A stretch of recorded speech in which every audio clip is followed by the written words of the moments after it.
Mga katrops, welcome back ulit sa aking channel, Sports React PH. At ngayon nga ay pag-uusapan natin ang balitang ayaw nga na po ng Milwaukee Bucks na kunin si Bradley Beal. Pag-uusapan na rin nga natin dito sa ating panibagong video, ang balitang may rest back na nga na po ngayon, ang Los Angeles Lakers.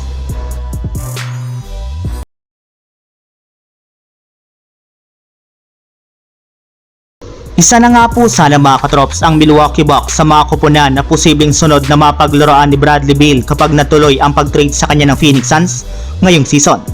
May lumabas rin nga pong balita nung nakarang araw na payag rin naman nga na po si Beal na tanggalin ang kanyang no trade clause basta't mailipat lamang siya sa isang championship contender kagaya ng Milwaukee Bucks. Ngunit ayon nga po sa latest update na ibinulgar ng NBA insider na si Chris Haynes, wala rin naman nga na pong interest o plano ang Milwaukee na kunin si Bradley Beal. In fact, hindi man lang nga po sila nag-inquire sa Phoenix Suns patungkol dito. At isa nga po sa mga sinasabing rason bakit walang pakialam ang Bucks kay Beal ay dahil mismong si Giannis Antetokounmpo naman nga pong tumanggi sa trade na ito.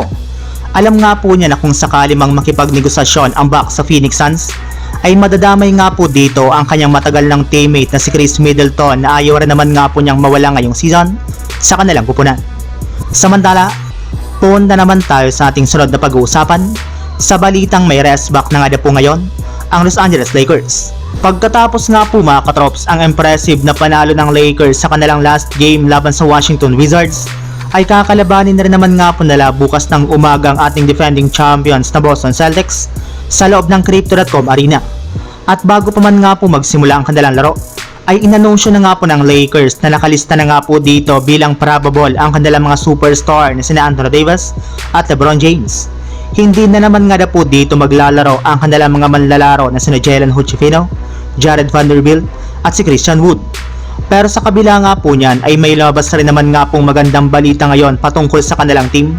At iyan nga po yung inanunsyo pa lang na pagbabalik at paglalaro ng muli ni Jared Vanderbilt sa kanilang lineup sa susunod na araw laban sa Boston Celtics.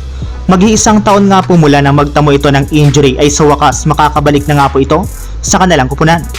Ngunit sa kabila nga po ng magandang balita na ito ay marami para naman nga po sa mga fans ng Lakers ang mas gusto na bumalik si Dwight Howard sa kanilang lineup, since mas kailangan nga po nila ngayon ng isang sentro na maaasahan na katulong ni Anthony Davis sa ilalim ng basket. So yun lang mga katrops, ang handog kong story ngayong araw.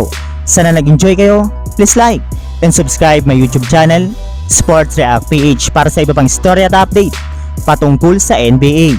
Kita-kits muli sa ating susunod na video.